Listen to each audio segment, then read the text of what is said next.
In the 21st dynasty of the Pharaohs, 3,000 years ago, there took place one night at a temple the funeral of Henut Tawi, the Lady of the Two Lands. Compared to the great rulers of Egypt, her burial was a modest affair. But just like the pharaohs, she too was mummified, and her body placed in the depths of a desert tomb, in the belief that it would give her immortality. And in an unexpected way, it has. Her mummified body waited throughout recorded history: the Greeks and Romans, the Dark and Middle Ages, the Renaissance, and Napoleon. Until in the early 19th century, her tomb was plundered. The King of Bavaria bought the ornate sarcophagus with the mummy inside. He gave it to a museum in Munich, where, for another century, Henut Tawi lay undisturbed.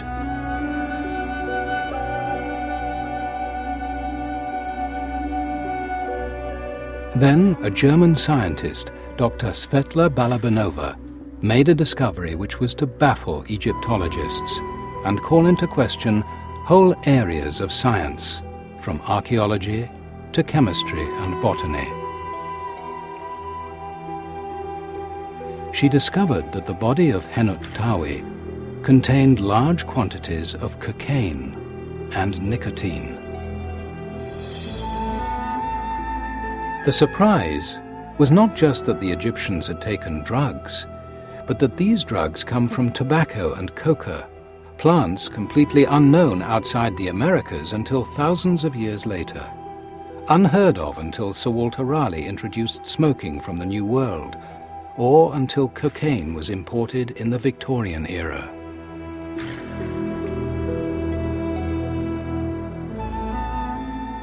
It was seemingly impossible for the ancient Egyptians to get hold of these substances. And so began the mystery of the cocaine mummies.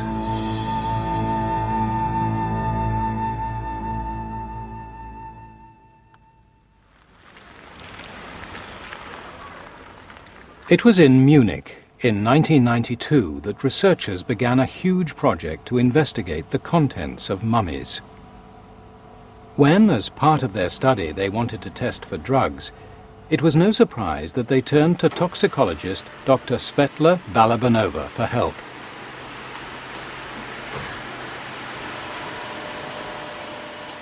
As the inventor of groundbreaking new methods for the detection of drugs in hair and sweat, she was highly respected in her field. Dr. Balabanova took samples from the mummies, which she pulverized and dissolved to make a solution.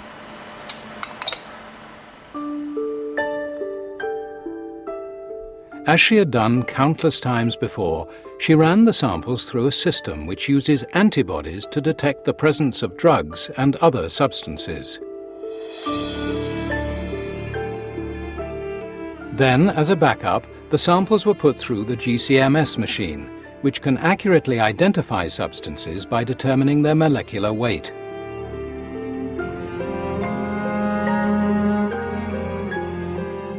As the graph emerged with peaks showing that drugs were present, and as the printer spewed out the analysis of just which drugs, something seemed to have gone very wrong.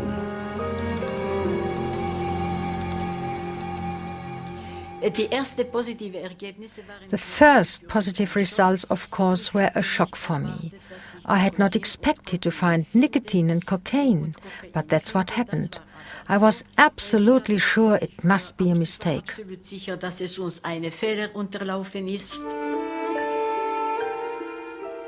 Balabanova ran the tests again and again.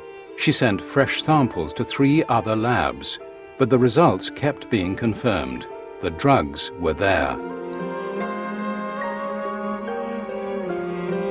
So she went ahead and published a paper. The reaction was a sharp reminder that science is a conservative world. Ich habe eine Reihe von Briefen bekommen. I got a pile of letters that were almost threatening, insulting letters saying that all this was nonsense, that I was fantasizing, that it was quite impossible because it was proven that before Columbus these plants were not found anywhere in the world apart from America. Nirgendwo in der ganzen Welt außer Amerika vorhanden waren. From toxicologists to anthropologists, everyone thought the same thing. The first thing you think of is that it's just mad. It's wrong. There's contamination present. Maybe there's fraud present of some kind, but you don't think that cocaine can actually be present in an Egyptian mummy. Yet Balabanova herself had been worried about contamination. First, she checked all the lab equipment. But being a forensic toxicologist, that wasn't all she did.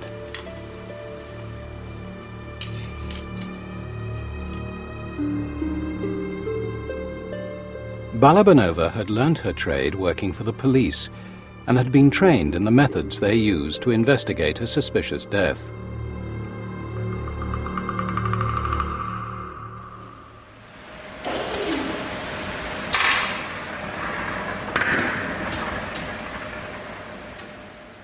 She had been taught how vital it is when an autopsy is carried out to know whether the dead person has consumed or been given any drugs or poisons.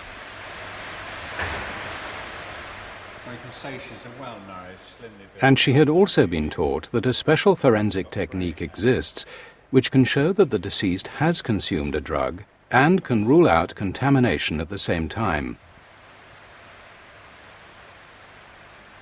So, anxious to ensure that her tests on the mummies were beyond reproach, she used this very technique. It's called the hair shaft test. Drugs and other substances that are consumed by humans get into the hair protein, where they remain for months, or after death, forever.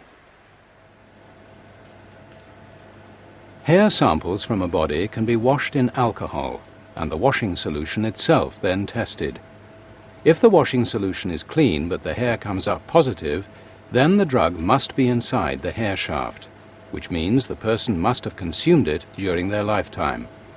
It's considered proof against contamination before or after death. The hair shaft test is accepted. If you know that you've taken your hair sample from this particular individual and the hair shaft is shown to contain the drug, well then it is proof positive that the person has taken that drug. So it is accepted in law. It's put people into prison.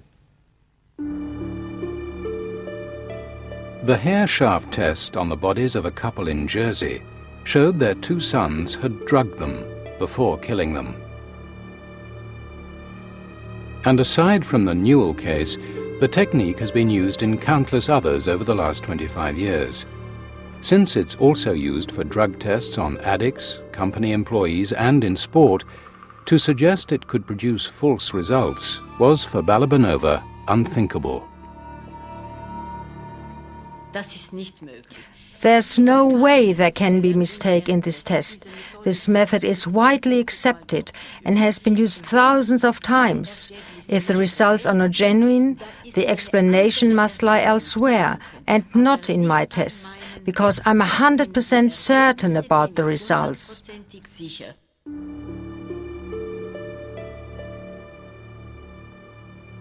If the fault was not in the tests, what else could lie behind the impossibility of mummies containing drugs from the plants coca and tobacco, from a continent not discovered until over 1,000 years after the end of the Egyptian civilization?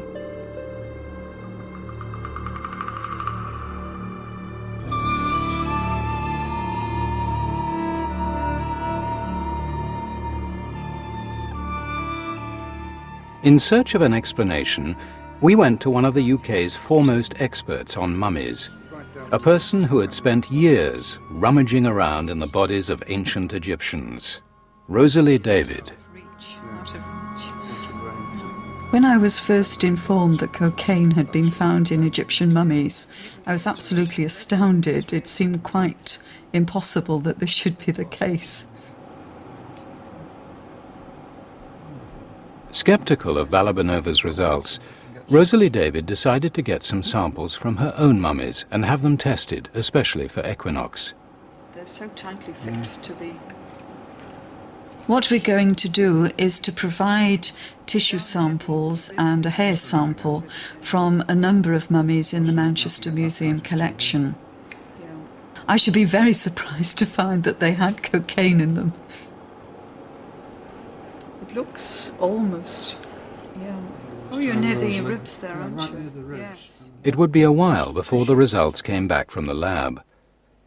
Rosalie David's motive was not only to get an independent check on Balabanova's methods, she also wanted to run the same tests but on different mummies.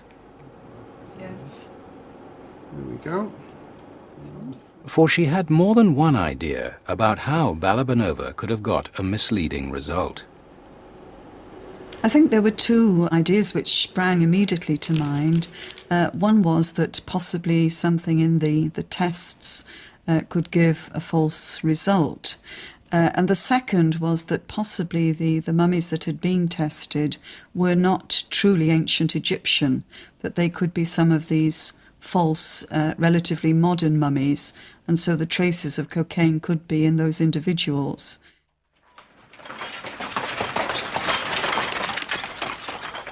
What Rosalie David was referring to happened in Egypt in Victorian times. It was a gruesome operation to supply the antique dealers of Luxor.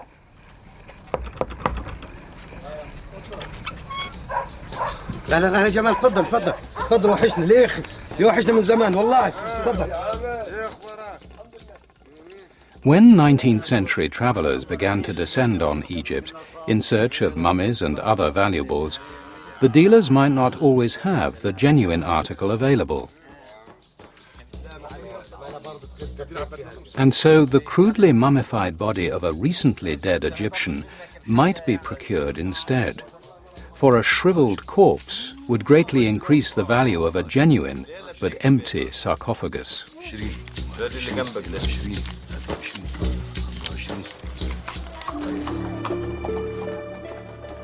Sometimes collectors would buy only limbs or other mummified spare parts. These are doubly suspect, for the trade in fake mummies, particularly separate heads and limbs, has an even older origin. Eating the flesh of mummies was a common 16th century practice in Europe. People believed the mummies contained a black tar called bitumen, and so thought powder made from the ground-up bodies would cure various illnesses.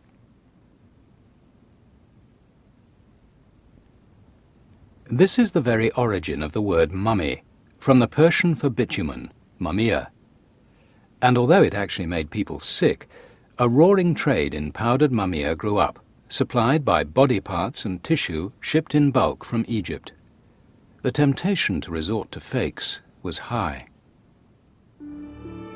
Very soon, the demand outstripped the supply, and certainly in the 16th century, a French physician undertook a study of this trade, and he found that in fact they were burying the bodies of convicted criminals in the sand. They were producing mummies, and these then became a source for the medicinal ingredient.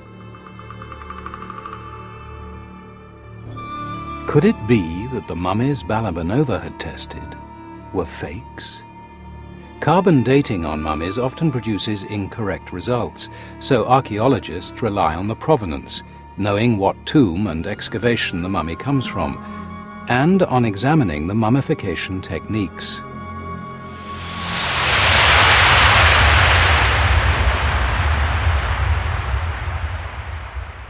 So the only way for Rosalie David to check out her theory about fakes was to travel to Munich to see for herself the 7 mummies that were the cause of all the fuss.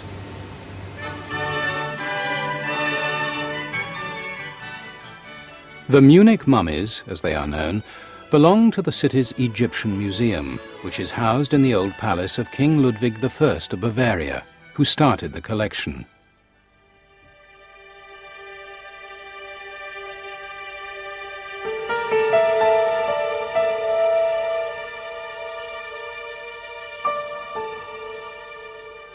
Inside the museum, Rosalie David found the sarcophagus of Henot Tawi, the Lady of the Two Lands.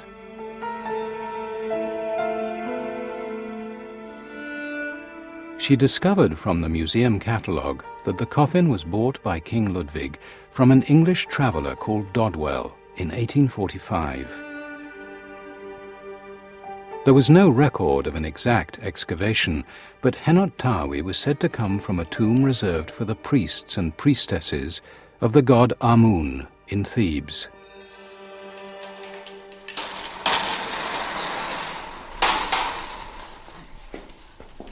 But while being shown the other coffins, Rosalie David discovered that apart from Henot Tawi, most of the Munich mummies are of unknown origin, and some of the tested mummies turned out to be only detached heads.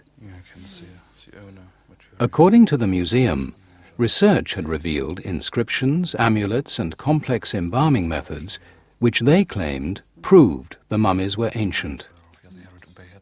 The investigation shows clearly that the Munich mummies are real Egyptian mummies, no fakes, no modern mummies. They come from ancient Egypt. The obvious way to prove this was to show the mummies to Rosalie David, but all the museum would let her see were empty sarcophagi. On grounds of religious respects, we don't show the mummies here in our galleries. That's one point. And the other is that we don't allow to film the mummies and to show them on TV. This wasn't always so, for the mummies had already been shown on television. But this German film announcing Balabanova's results had caused more than a little fuss. And so now, even though giving access might defeat the accusation of harboring bogus mummies, it seemed the museum wanted nothing more to do with research they politely pointed out was far from respectable. It's not absolutely proven, and I think it's not absolutely scientifically correct.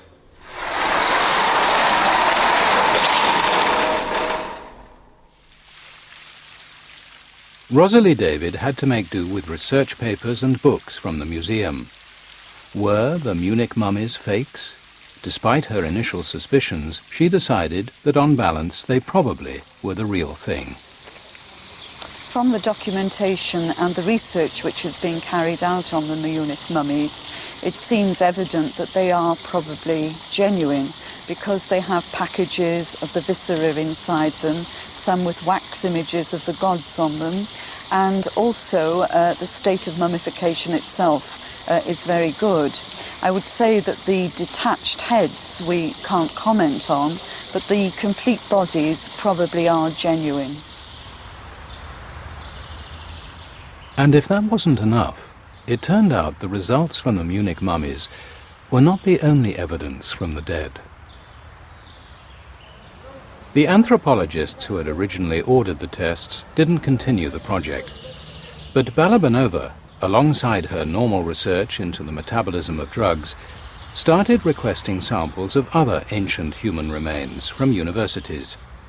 And it was then that she got more results from Egypt. She tested tissue from 134 naturally preserved bodies from an excavated cemetery in the Sudan, once part of the Egyptian Empire. Although from a later period, the bodies were still many centuries before Columbus discovered the Americas. About a third of them tested positive for nicotine and cocaine. Balabanova was mystified by the presence of cocaine in Africa, but thought she might have a way of explaining the nicotine. As well as Egypt and the Sudan, she also tested bodies from China, Germany and Austria, spanning a period from 3700 BC to 1100 AD. A percentage of the bodies from all these other regions also contained nicotine.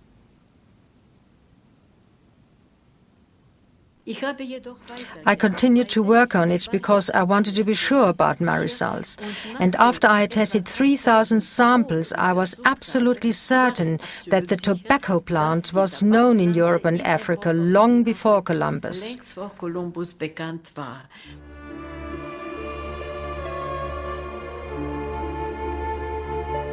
Far from being solved, the mystery that began in Egypt was spreading.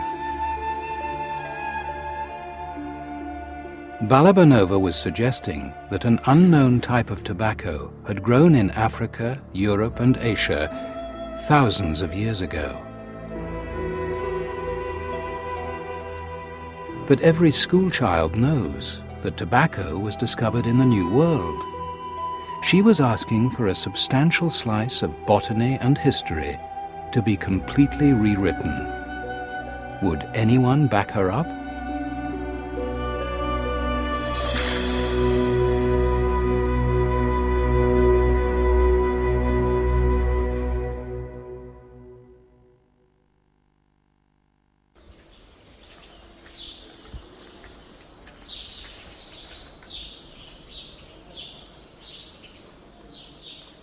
Dr. Balabanova had told us that we might find the secret behind the mysterious presence of nicotine and cocaine in Egyptian mummies in the ancient plants of Africa.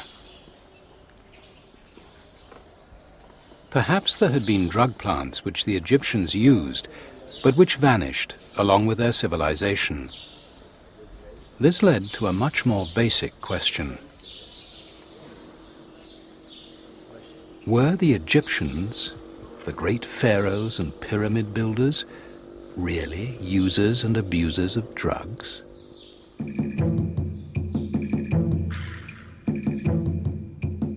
The clues can be found hidden in the walls of the Grand Temple of Karnak. The entire building is covered in depictions of the lotus flower, from the tops of the vast columns to the pictograms on the walls. Until recently, Egyptologists took this most commonplace Egyptian symbol to have only a religious meaning. But according to some, the true significance of the lotus has been overlooked. The lotus was a very powerful narcotic which was used in ancient Egypt and presumably was widespread in this use because we see many scenes of individuals holding a cup and dropping a lotus flower into the cup which contained wine, and this would be a way of releasing the narcotic.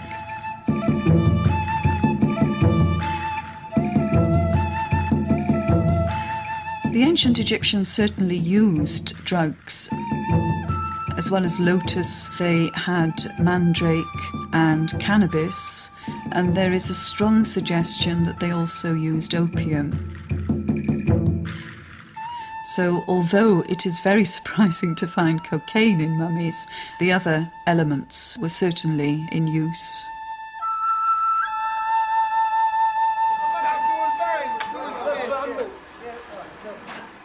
So the pharaohs clearly indulged in drugs. Hashish, which Balabanova also found in the mummies, is an Egyptian tradition which has survived through thousands of years. Although nowadays in public, pipes tend to be filled with nothing more than tobacco.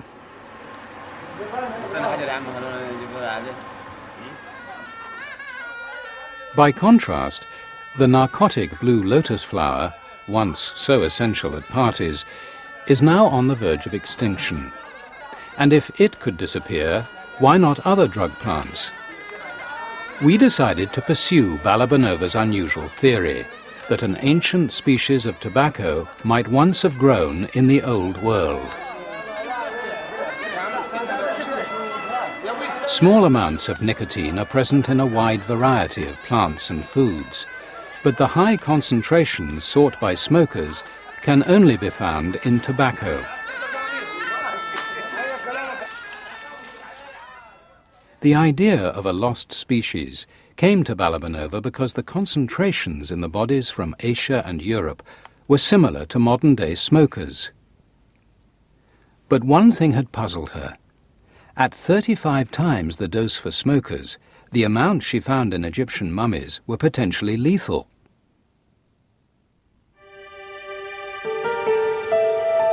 At first, Balabanova was baffled. But then she had a thought. The high doses in Egyptian bodies could be accounted for if the tobacco, as well as being consumed, had also been used in mummification.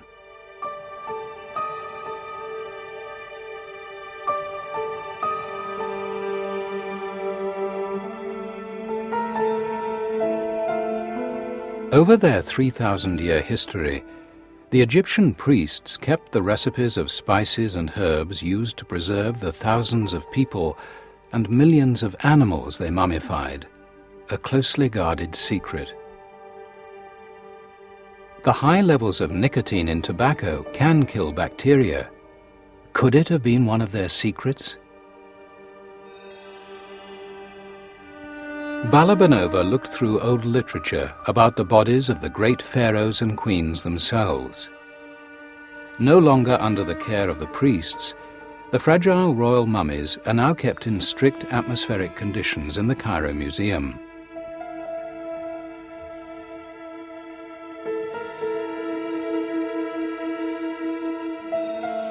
But Balabanova discovered a story from the days when scientists could still tamper with them. A story that had almost been forgotten.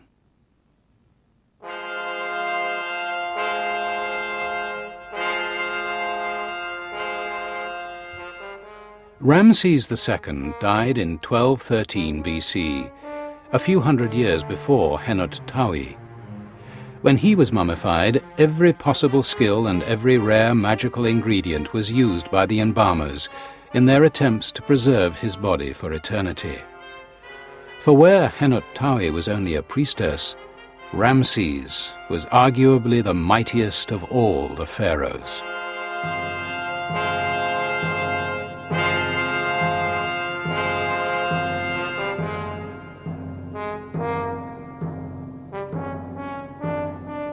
His imposing image adorns most of Egypt's famous sites, for he presided over the golden age of its civilization, and as a skilled military commander won the conquest that made it into a powerful empire. But what interested Balabanova was what happened to Ramses 3,000 years later, when he went on his final royal visit. Les chercheurs français viennent de révéler qu'ils avaient réalisé de nouvelles découvertes en étudiant la momie du pharaon Ramsès II. Un détachement de la garde républicaine a rendu... On September the 26th, 1976, amid all the pomp and circumstance due a visiting head of state, French TV cameras recorded the arrival of the mummy of Ramses II at an airport in Paris. Posé au musée du Caire, visité chaque jour par des milliers de personnes, An exhibition about him at the Museum of Mankind was planned. engendré un début de décomposition.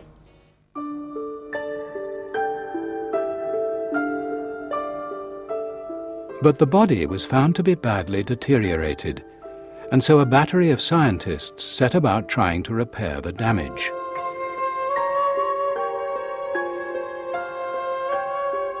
The bandages wrapped around the mummy needed replacing, and so botanists were given pieces of the fabric to analyze what it was made of.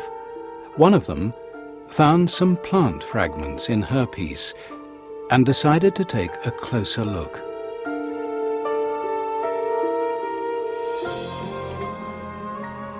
Emerging on the slide, according to her experience, were the unmistakable features, the tiny crystals and filaments, of a plant that couldn't possibly be there. I prepared the slides, I put them under the microscope, and what did I see? Tobacco.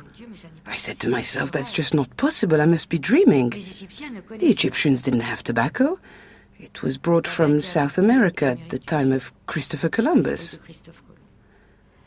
I looked again, and I tried to get a better view, and I thought, well, it's only a first analysis.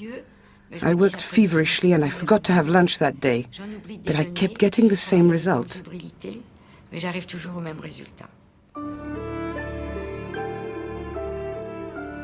Amid a storm of publicity, people alleged, just as they did with Balabanova's results, that this must be a case of contamination. It's a view shared to this day by Ramses Keeper at the Cairo Museum, who suspects there is a straightforward explanation. According to my knowledge and my experience, most of the archaeologists and scientists been working on these fields, they are smoking pipes. And I myself have been smoking pipes for more than 25 years. Then maybe a piece of the tobacco dropped by haphazard or just in a way. And to tell this is right or wrong, we have to be more careful. To combat the allegations of careless smoking, Michel Lescaut extracted new samples from deep inside the abdomen of the mummy and took care to document the fact with photographs. And as far as she was concerned, these samples again gave the same result: tobacco.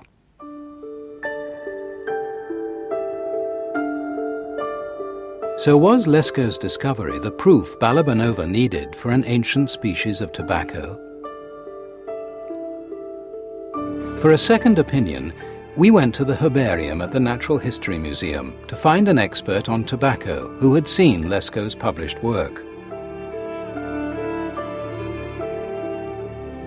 She argued that Lescaut's evidence would only identify the family from which tobacco comes, and not the specific plant. I think that they had a certain amount of evidence, and they took the evidence one step farther than the evidence really allowed them. There are some times when you can only go so far down a road towards telling what something is, and then you come against a wall which you can't go any farther, otherwise you start to make things up. Sandy Knapp thought the plant from Ramses was more likely to be one of the other members of the tobacco family, which are known to have existed in ancient Egypt, such as henbane, mandrake, or belladonna. I think it is very unlikely that tobacco has an alternative history, because I think that we would have heard about it. There would have been some sort of use of it present in either the literature, in temple carvings, somewhere. There would have been some evidence that we could point to and say, ah, that's tobacco. But there's nothing. It's true the official theory is that tobacco originates in South America, but it's also true that there are species in Australasia and in the Pacific Islands. There could have been other varieties, ancient varieties of tobacco that existed once in Asia, and why not in Africa? Varieties that have now disappeared. So it's not sacrilege to challenge the official theory. The jury was still out on the vanished species of tobacco, though Michel Lescaut remained convinced her identification had been correct. But she couldn't help with the cocaine, for it seemed that not even a single botanist believed in a disappearing coca plant. Finding cocaine in these Egyptian mummies, botanically speaking, is almost impossible. I mean, there's always a chance that there might be some sort of plant there or something, but I would think that really there's some mistake, something's wrong somewhere, because I can't explain it from a plant point of view at all. For thousands of years, people in the Andes have been chewing coca leaves to get out the cocaine, with its stimulant, anesthetic, and euphoric properties. There are actually species of the coca family which grow in Africa, but only the South American species have ever been shown to contain the drug.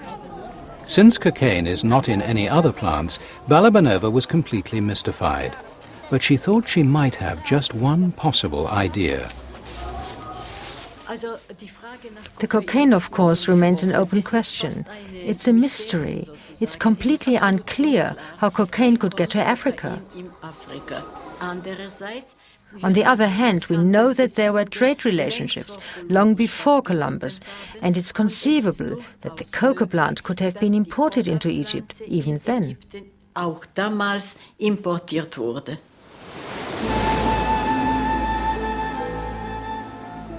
An ancient Egyptian drug trade stretching all the way across the Atlantic Ocean. This was an idea so far-fetched, it could only be considered once all the other ideas had been eliminated. The idea that the Egyptians had been able to obtain imports from a place thousands of miles away, from a continent supposedly not discovered until thousands of years later.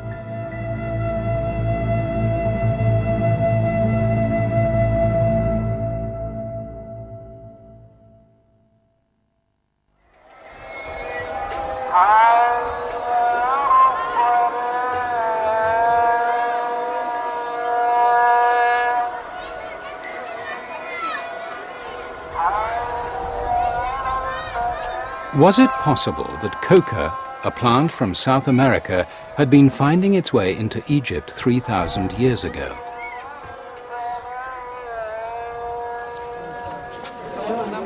If the cocaine found in mummies could not be explained by contamination or fake mummies or by Egyptian plants containing the drug, there appeared to be only one remaining possibility: an ancient international drug trade, whose links extended all the way to the Americas.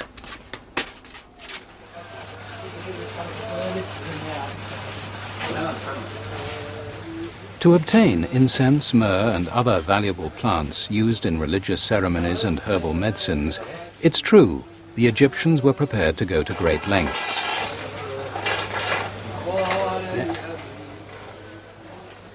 Even if traders, just as today, might have made all sorts of exotic claims for the source of their products, there is nevertheless clear evidence of ancient contacts as far east as Syria and Iraq. They also extended north into Cyprus, south into Sudan and Somalia, and west into Libya. But America? To the majority of archaeologists, the idea is hardly worth talking about. The idea that the Egyptians should have travelled to America is overall absurd. I don't know of anyone who is professionally employed as an Egyptologist or anthropologist or archaeologist who seriously believes in any of these possibilities, and I also don't know anyone who spends time doing research in these areas, because they're not perceived to be areas that have any real meaning for the subjects. But on the other side of the Atlantic Ocean, where the moving current of the Gulf Stream arrives in Mexico directly from the west coast of Africa, there is a professionally employed anthropologist who does seriously believe in such possibilities. I think there is good evidence that there was both transatlantic and trans-Pacific travel before Columbus. When you try to talk about transoceanic contact, people that are standard archaeologists get very skittish, and they want to change the subject or move away. Sometimes you suddenly see a friend across the room. They don't want to pursue the subject at all. They seem to feel it's some kind of contagious, horrible disease that they don't want to touch, or it will bring disaster to them. Why was the mere contemplation of voyages before Columbus or the Viking crossings to America thought to be some sort of curse?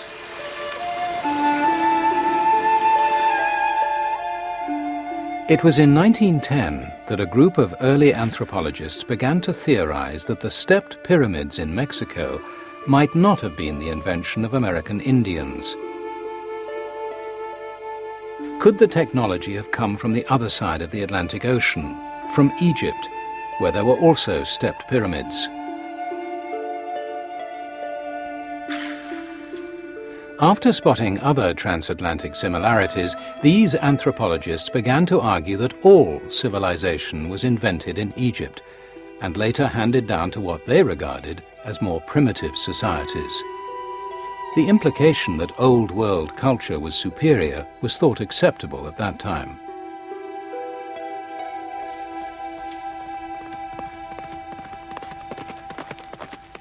But the arrival of modern dating techniques showed that the similarities were far more likely to be independent developments. For example, the Egyptians turned out to have abandoned pyramids with steps in favor of smooth ones 2,000 years before the first stepped pyramids occur in the Americas. What's more, the suggestion that American Indians couldn't build their own civilizations became highly unpopular. Despite a brief revival in the 1970s, when anthropologist Thor Heyerdahl crossed the Atlantic on a primitive reed boat, research into ancient contacts with America was frowned on, even if now unconnected with theories of cultural superiority.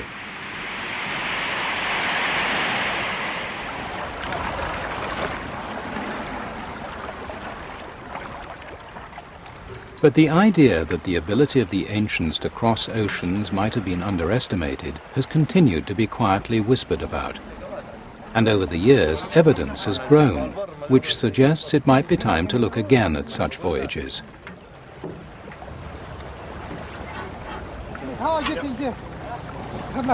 To imagine that the Egyptians, who apparently only sailed up and down the Nile or into the Red Sea, might get as far as the Americas perhaps sounds fantastical. But in science, what is one day thought absurd can the next become accepted as fact. One senior academic thinks it's important to remember that before the discovery of this Norse settlement in Newfoundland in 1965, theories about Viking voyages to America were dismissed as nonsense.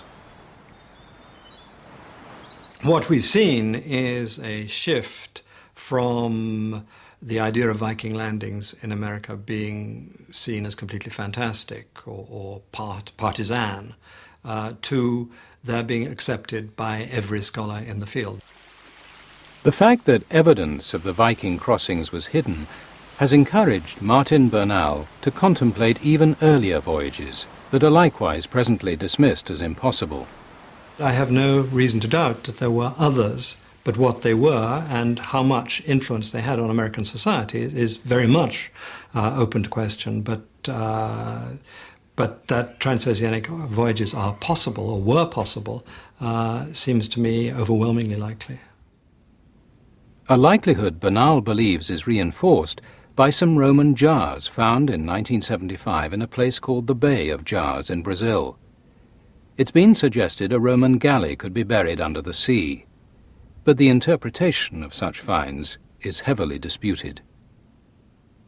But they would fit the possibility that there was the odd ship that, by mistake, ended up on the other side of the Atlantic. What they're not going to fit is the idea of sustained two-way contact, because there is a huge amount of historical evidence from the Roman world, and there is nothing whatever that suggests that such contact existed.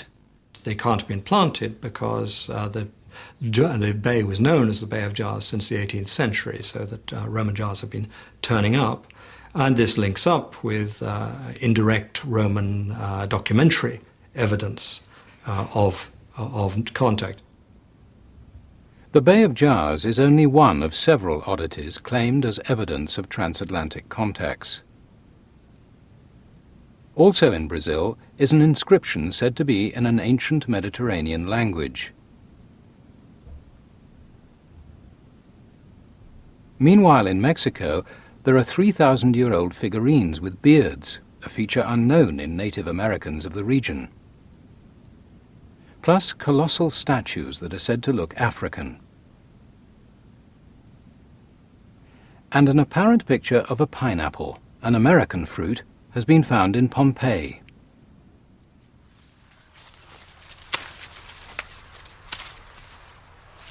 But if tobacco from Mexico or coca from the Andes was carried across an ocean, it apparently need not have been the Atlantic. According to Alice Kehoe, a number of other American plants mysteriously turn up outside what was meant to be a sealed continent. but they are found on the other side of the Pacific. The one that absolutely proves trans-Pacific voyaging is the sweet potato. There are also discoveries of peanuts more than 2,000 years ago in western China. There is a temple in southern India that has sculptures of goddesses holding what look like ears of maize or corn. And if American maize might have got as far as India, why couldn't tobacco or coca have reached Egypt? They could have come across the Pacific to China or Asia and then overland to Africa.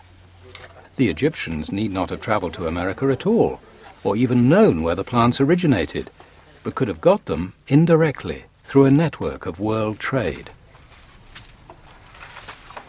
But any ancient trade route that includes America is unacceptable in archaeology.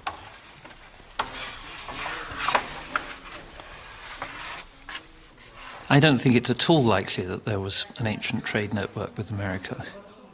The essential problem with any such idea is that there are no artifacts to back it up that have been found either in Europe or in America. And I know that people produce examples of possible things, but they're really very implausible. Yet the recent discovery of minute strands of silk in the hair of a mummy from Luxor could suggest trade stretching from Egypt to the Pacific. For silk at this time is only known to have been made in China. Martin Bernal argues that it would be a pity to replace earlier cultural arrogance with an arrogant belief in progress. We're getting more and more evidence of world trade at an earlier stage. I mean, you have the Chinese silk definitely arriving in Egypt by 1000 BC. I think there's been a tendency for modern scholars to believe rigidly in progress, and the idea that you could only have a worldwide trading network from the 18th century on is part of our own temporal arrogance, that it's only modern people who can do these things.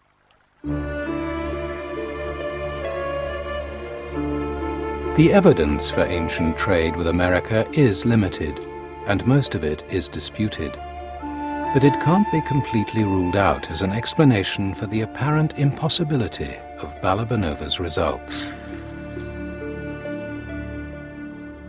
Results that at first seemed so absurd, many thought they would be explained away by a simple story of a botch-up in a lab. Results that, still without firm explanation, continue to crop up in unexpected places.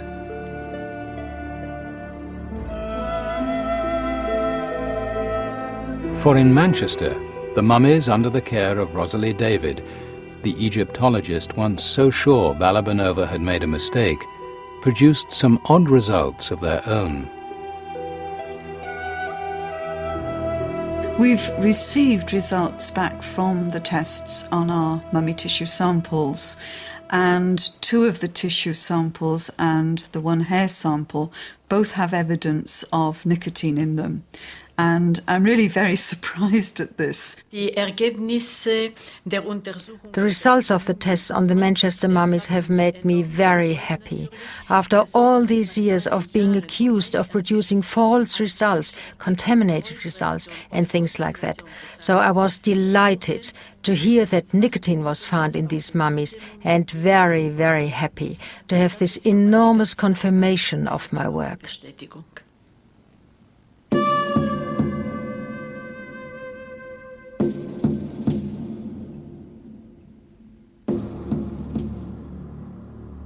The tale of Henut Tawi shows that in science, facts can be rejected if they don't fit with our beliefs, while what is believed proven may actually be uncertain.